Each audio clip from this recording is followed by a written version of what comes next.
மூவிஸின் shot இது. இன்னைக்கு நாம 2016ல வந்த இன்ஃபினிட்டி சேம்பர் அப்படிங்கிற ஒரு சைஃபை த்ரில்லர் படத்தோட கதையை பார்க்க போறோம். அப்படியே ரிலாக்ஸா உட்கார்ந்து இந்த கதையை ரசிங்க. 2 பேர் திடீர்னு ஃப்ராங்க் லெர்னரை பின்னாடிருந்து தாக்குறதோட இந்த படம் ஆரம்பிக்குது. அவங்க அவனை ஷாக் கொடுத்து அப்படியே தரையில விழ வைக்கிறாங்க. ஃப்ராங்க் முழிச்சு பார்க்கும்போது அவனுக்கு ஒரே குழப்பமாவும் மயக்கமாவும் இருக்கு.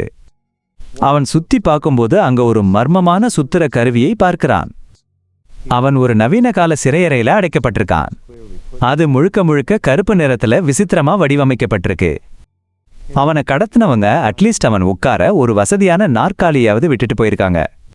ஃப்ராங்குக்கு இப்ப பார்வை தெளிவாயிடுச்சு.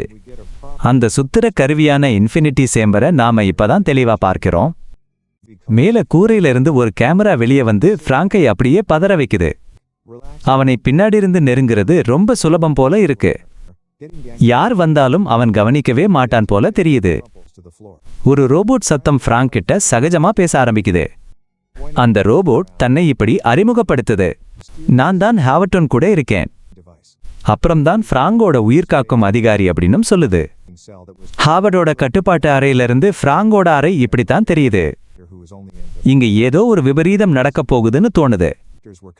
ஃப்ராங்க் எதுக்காக தன்னை பிடிச்சு வச்சிருக்கீங்கன்னு கேக்குறான். ஆனா ஹாவர்ட் மழுப்பலா பதில் சொல்லி அவனை ISN இடத்துக்கு பழக்கப்படுத்துறது தான் தன் வேலைன்னு சொல்லுது. இந்த ISN அப்படிங்கிறது நவீன தொழில்நுட்பத்தை வச்சு மக்களை ஆள்ற ஒரு ஊழல் நிறைஞ்ச அரசாங்க அமைப்பு. ISN தன்னை கைது செஞ்சிருக்கா? தன் மேல என்ன குற்றம்னு ஃப்ராங்க் கேட்கிறான். உன் மேல எந்த குற்றச்சாட்டும் இல்லைன்னு ஹாவர்ட் பதில் சொல்லுது. உன்னை பரிசீலனை பண்றோம்னு அது சொல்ல இதை கேட்டு பதறிப்போன ஃப்ராங்க் ஏதோ தப்பு நடக்குதுன்னு சொல்றான். இந்த ப்ரோக்ராம் இப்படிதான் நடக்கும், என்னால எதுவும் செய்ய முடியாதுன்னு ஹாவர்ட் சாக்கப்போக்கு சொல்லுது. நான் யாருக்காவது ஃபோன் பண்ணலாமா இல்ல வக்கீல பார்க்கலாமான்னு அவன் கேட்கறான். அதுக்கெல்லாம் வாய்ப்பில்லைங்கிற மாதிரி ஹாவர்ட் பதில் சொல்லுது. உன் வேலைதான் என்னன்னு ஃப்ராங்க் கேட்க உடனே உயிரோட பாத்துக்கிறது தான் சொல்லிட்டு நாம வேலையை ஆரம்பிக்கலாமான்னு ஹாவர்ட் கேக்குது. ஒரு பழைய நினைவலைகள்ல ஃப்ராங்க் அவன் வீட்டுல முழிச்சு கடிகாரத்தை பார்க்கறான். திரும்பவும் சிறையில ஹாவர்ட் ஃப்ராங்கு கூட சும்மா பேசிட்டு இருக்கு. அவனுக்கு குடிக்க ஜூஸ் வேணுமா பாட்டு கேட்கணுமா இல்ல கொஞ்சம் நடக்கணுமான்னு ஹாவர்ட் கேக்குது. பிராங்க் அந்த இடத்தை விட்டு தப்பிக்க வழி இருக்குமான்னு பார்க்க ஒரு நடை போறதுக்கான வாய்ப்பை வேகமா பிடிச்சுக்கிறான். ஹாவர்ட் கதவை திறக்க வர்ற மாதிரி தெரிஞ்சாலும் ஒரு ட்ரெட்மில்ல கொண்டு வந்து வச்சு பிராங்கோட நிலைமையை இன்னும் மோசமாக்குறான். தான் எவ்வளவு நாள் இங்க அடைபட்டு இருக்கணும்னு பிராங்க் கேட்கறான். ஹாவர்ட் அவனுக்கே உரிய பாணியிலவும் விசாரணை முடிகிற வரைக்கும்னு பதில் சொல்றான். பழைய நினைவுகள்ல பிராங்க் இப்போ குளிச்சிட்டு இருக்கான். ஒரு பலகையில ரகசிய குறியீட்ட போடுறான். அங்கிருந்து ஒரு பெரிய சாவி மாதிரி ஒன்னு வர்றத பார்த்து அவன் ஆச்சரியப்படுறான். அவன் தன்னோட செல்ல நாய்க்கு சாப்பாடு போட்டு அதை மெதுவா தட்டி கொடுக்கிறான். மறுபடியும் அறைக்குள்ளதான் டெக்சாஸ்ல இருக்கிற ஆஸ்டின்ல பிறந்ததாக சியாட்டிலுக்கு வெளியே ஒரு சின்ன ஊர்ல வளர்ந்ததாகவும் ஹாவர்ட் சொல்றான். தன்னோட நாய் வீட்டுக்குள்ளேயே பூட்டப்பட்டிருக்குன்னு யாருக்காவது தகவல் சொல்லி அதை மீட்கலைனா அது செத்துறன்னு பிராங்க் சொல்றான். அது ரொம்ப வருத்தமான விஷயம்னு சொல்ற ஹாவர்ட் தான் விதிமுறைன்னு சொல்லி யாரையும் தொடர்பு கொள்ள முடியாதுன்னு சொல்றான். பழைய காட்சியில பிராங்க் ரயில்ல போயிட்டு ஒருத்தரை பாக்குறான். அப்புறம் மேல ட்ரோன் பறக்கும்போது முகத்தை மறைச்சுக்கிட்டு ஒரு சந்து வழியா வேகமா போறான். அறைக்குள்ள ஏன் தரையில சிறுநீர் கழிச்சேன்னு ஹாவர்ட் கேக்குறான். நீதான் ஒரு வாளி கூட கொடுக்கலையே, அப்புறம் நான் வேற எங்க போறதுன்னு பிராங்க் கேக்குறான். அந்த ஹாவர்ட் நக்கலா அடுத்த தடவை கழிவறையை பயன்படுத்தணும்னா கேட்டுக்கலாம்னு சொல்றான்.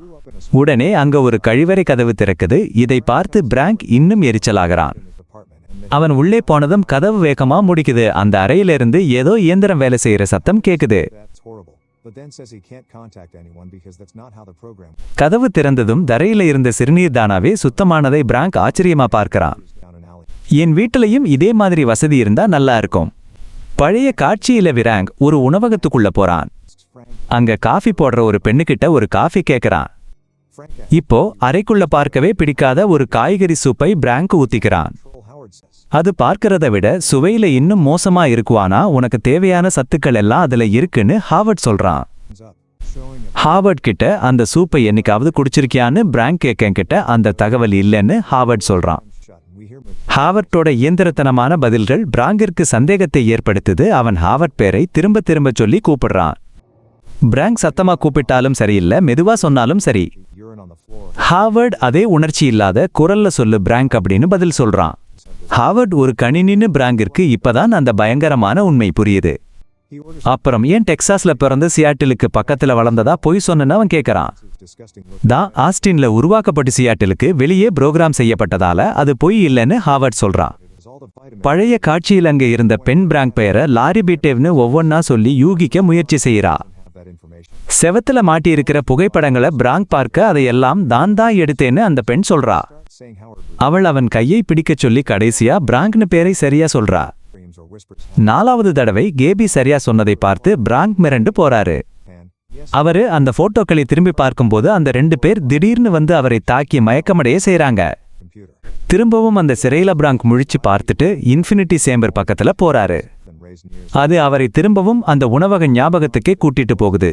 அங்க கேபி அவளோட போட்டோக்கள் பிடிச்சிருக்கான்னு கேக்குறா. திரும்பவும் கையை தானு கேட்டு பிராங்க்னு பேரை சரியா சொல்றா. பிராங்க் பயந்து போய் நிதானத்தை இழக்கிறாரு. ஆனா மறுபடியும் தாக்கப்படுறாரு. இந்த முறை அந்த வலி அவருக்கு நிஜமாவே சிறையில இருக்கிற மாதிரி தெரியுது. இந்த இன்ஃபினிட்டி சேம்பர் ஒருத்தரை திரும்ப திரும்ப ஒரே ஞாபகத்துக்குள்ளேயே சிக்க வைக்கிற மாதிரி தெரியுது. இது பாக்குறதுக்கு இன்செப்ஷன் இல்லனா மேட்ரிக்ஸ் படம் மாதிரி இருக்கு. அந்த சுத்துற கருவி என்னன்னு ஹாவர்ட் கிட்ட அவரு கேக்குறாரு. ஹாவர்ட் எப்பவும் போல அது வெறும் காற்றோட்ட வசதின்னு ஒரு மொக்கையான பதில சொல்லுது. பிராங்கோட டிரான்ஸ்பர் கோட்ல ஒரு தப்பு இருக்கிறதாவும் அதன் மூலமா ஒரு மனுஷனை தொடர்பு கொள்ள வாய்ப்பு இருக்குன்னும் ஹாவர்டு சொல்லுது. அதுக்கு அந்த சிறையில ஏதாச்சும் ஒண்ணு உடைக்கணும். அப்போதான் ரிப்பேர் பண்ண வர சொல்லி அதிகாரிக்கு தகவல் போகும். ஹாவர்டோட கேமராவையே உடைக்கலாம்னு பிராங்க் முடிவு பண்றாரு. ஆனா ஒரு சிக்கல் தன்னை யாராச்சும் சேதப்படுத்த நினைச்சா பாதுகாப்பு கருவியை ஆன் பண்ற மாதிரி ஹாவர்ட செட் பண்ணி வச்சிருக்காங்க. பிராங்க் ஒரு காஃபி வேணும்னு கேட்டு ஹாவர்டை ஏமாத்தி திடீர்னு தாக்குறாரு. அலாரம் அடிக்குதும் முழுக்க கேஸ் பரவி பிராங்க் மயக்கமாயிடுறாரு. அவருக்கு சுயநினைவு வரும்போது ஒரு ஸ்ட்ரெச்சர்ல கட்டி வச்சு அவரை தூக்கிட்டு போறாங்க. அங்க அவருக்கு ஒரு ஊசி போடுறாங்க. பிராங்க் இப்போ மறுபடியும் பழைய நினைவுக்குள்ள போயிட்டாரு. அவரு சோகமா இருக்கிறதை பார்த்து கேபி ஒரு இலவச காஃபி கொடுக்கறா. மத்த நினைவுகள்ல நடக்கிற மாதிரியே அவரோட பேரை சொல்ல முயற்சி பண்றா. தன்னை பிடிக்க வர்றவங்க வரலன்னு பிராங்க் யோசிக்கிறாரு. அப்புறம்தான் தெரியுது அவரு காசு கொடுக்காததுனால அந்த ஸ்கேனர்ல அவரோட அடையாளம் பதிவாகலைன்னு. கவுண்டர்ல இருக்கிற அந்த ஸ்கேனரை பார்த்துட்டு திரும்பவும் ஒரு காஃபி ஆர்டர் செஞ்சு ஸ்கேனரை வேலை செய்ய வைக்கிறாரு. ஆனா அங்க வந்த அடையாளம் பிராங்கோடது இல்ல. அந்த மிஷின் வேற யாரையோ பிராங்க்னு தப்பா நினைச்சுக்கிச்சு. நினைச்ச மாதிரியே அந்த 2 பேர் வர்றாங்க. பிராங்க் அதிர்ச்சியோட அந்த சிறைக்கே திரும்பவும் வந்துடுறாரு. தன் அடையாளத்தை தப்பா புரிஞ்சுக்கிட்டதுனாலதான் தன்னை பிடிச்சு வச்சிருக்காங்கன்னு ஹாவர்ட் கிட்ட சொல்றாரு. ஆனா ஹாவர்ட் அந்த ஸ்கேனர் தப்பு பண்ணாதுன்னு சொல்லுது. அந்த ஐடி நம்பர் பிராங்கிற்கு சரியா ஞாபகம் இல்ல. அதனால அங்க ஒரு நாற்காலியை போட்டுட்டு திரும்பவும் உள்ள போக தயாராகிறாரு.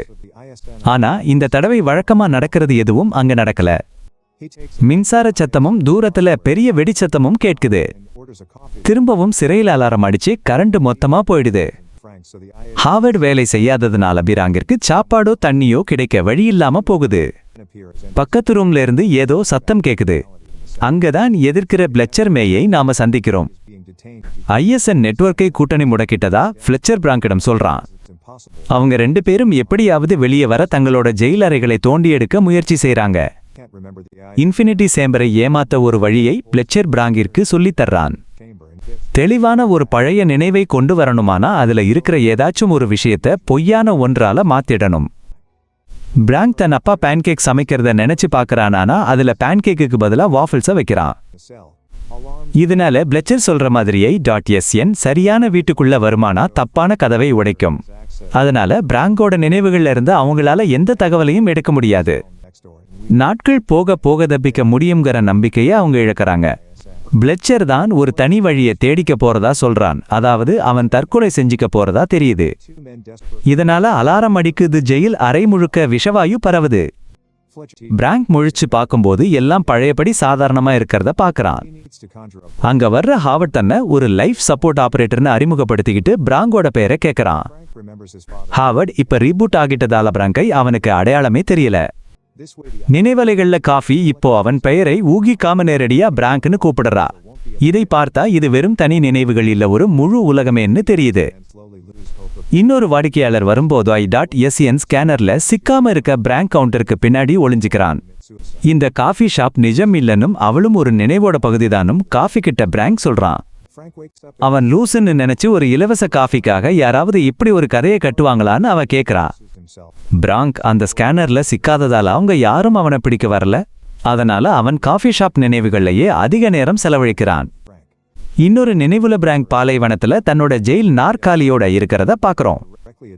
இங்க அவன் ரோடினின் தி திங்கர் சிலைய மாதிரி அமர்ந்து யோசிச்சுட்டு இருக்கான்.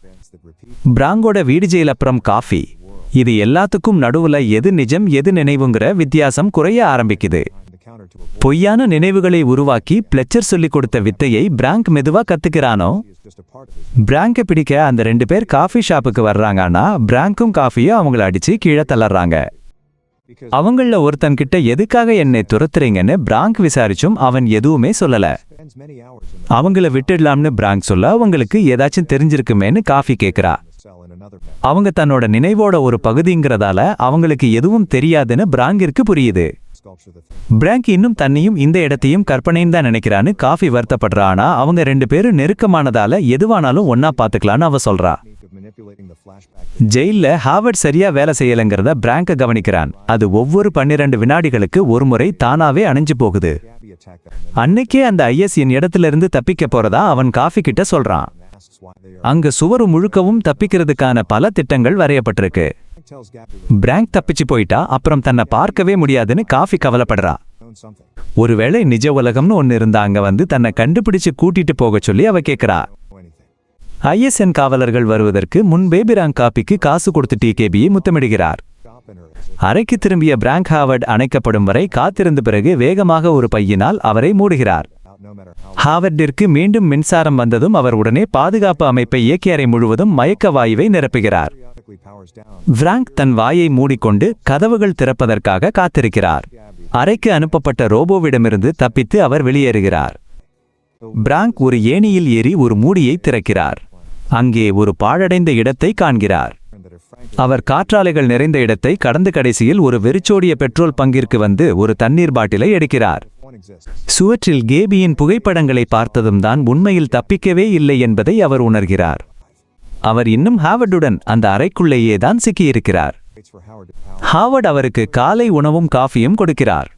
ஆனால் அந்த தாக்குதலுக்கு பிறகு அவர் சரியாக வேலை செய்யவில்லை. எந்த வசதிகளும் இப்போது இல்லை. தன்னை வெளியே விடுமாறு அவர் ஹாவர்டிடம் கெஞ்சுகிறார். ஒரு உயிர்காக்கும் அதிகாரியாக தன்னை சாக விடுவது ஹாவர்டின் கடமைக்கு எதிரானது என்கிறார். தான் அந்த கூட்டணியின் ஒரு பகுதி என்றும் ஐஎஸ்என் அமைப்பை முடக்கிய வைரஸை உருவாக்கியதுதான் என்றும் பிராங்க் கூறுகிறார். கைதாவதற்கு முன்பே அவருக்கு இன்ஃபினிட்டி சேம்பர் பற்றியெல்லாம் தெரியும். அதனால் அந்த வைரஸ் வேலை செய்யும் வரை ஐஎஸ்என் அதை கண்டுபிடிக்க கூடாது என்பதற்காக அதன் இடத்தை தன் நினைவின் ஆழத்தில் அவர் மறைத்து வைத்தார். பிராங்க் ஹாவர்டிடம் கொஞ்சம் இசை கேட்கிறார். பிறகு தன்னைத்தானே தூக்கிலிட தயாராகிறார். ஹாவர்டும் அவர் நினைவில் இருக்கும் கேபியும் அவரை நிறுத்தும்படி கெஞ்சுகிறார்கள். ஒரு மீட்பு ரோபோ வந்து அவரை விடுவிக்கிறது. ஹாவர்டின் உதவியுடன் பிராங்க் அந்த அறையிலிருந்து தப்பிக்கிறார். அவர் அந்த வெறிச்சோடிய கட்டுப்பாட்டு அறைக்கு சென்று ஹாவர்டை நிரந்தரமாக அணைக்கும் முன் அவருக்கு ஒரு உணர்ச்சிகரமான விடை கொடுக்கிறார். பிராங்க் மீண்டும் ஏணியில் ஏறுகிறார். இம்முறை பனி பொழிந்து கொண்டிருக்கிறது. பிராங்க் ஒரு மலையிலிருந்து இறங்கி கேபி புகைப்படம் எடுத்த அதே இடத்திற்கு வந்து சேர்கிறார். சில பயணிகளால் அவர் மீட்கப்படுகிறார். ஏறக்குறைய 2 ஆண்டுகளுக்கு முன்பு கைவிடப்பட்ட ஒரு சிறையிலிருந்து தப்பிய ஒரே நபர் பிராங்க் என்று செய்திகள் வெளியாகின்றன. ஐஎஸ்என் ஆட்சி வீழ்ந்துவிட்டது. ஒரு செய்தியாளர் பிராங்கை புதிய உலகத்திற்கு வரவேற்கிறார். பிராங்க் கேபியின் காஃபி கடைக்கு சென்று அவளுடைய புகைப்படத்திற்கு பின்னால் இருந்த சாவியை எடுக்கிறார். அது உண்மையில் வைரஸ் உள்ள ஒரு பென்டிரைவ். அவருடைய நினைவுகளைப் போல கேபி தனக்கு அந்த புகைப்படங்கள் பிடித்திருக்கிறதா என்றும் அவளை எடுத்தவை என்றும் கேட்கிறாள். ஐஎஸ்என்னை வீழ்த்தும் நோக்கம் நிறைவேறியதால் அவர் அந்த பென்டிரைவை குப்பையில் எறிகிறார். பிராங்க் காப்பிக்கு கேபிக்கு நன்றி சொல்கிறார். ஆனால் அவள் தன் பெயர் மேடலின் என்று சொல்கிறாள். வழக்கம் போல அவள் பிராங்கின் பெயரை தவறாகவே கணிக்கிறாள். மேடலின் பிராங்கின் பெயரை தொடர்ந்து யூகிக்க முயற்சிக்கும் போது கேமரா வெளியே நகர்கிறது. அங்கே ஹாவர்டைப் போலவே இருக்கும் ஒரு கண்காணிப்பு கேமராவை நாம் பார்க்கிறோம். பிராங்க் உண்மையில் இன்ஃபினிட்டி சேம்பரிலிருந்து தப்பினாரா? அது யாருக்குமே தெரியாது. இது போன்ற வீடியோக்களை பார்க்க சப்ஸ்கிரைப் செய்து பெல் பட்டனை அழுத்த மறக்காதீர்கள். நன்றி, மீண்டும் சந்திப்போம். He throws the flash drive in the trash. His mission of taking down the ISN now completed. He thanks Gabby for the coffee, but she says that her name is Madeline. She guesses Frank's name incorrectly as usual. As Madeline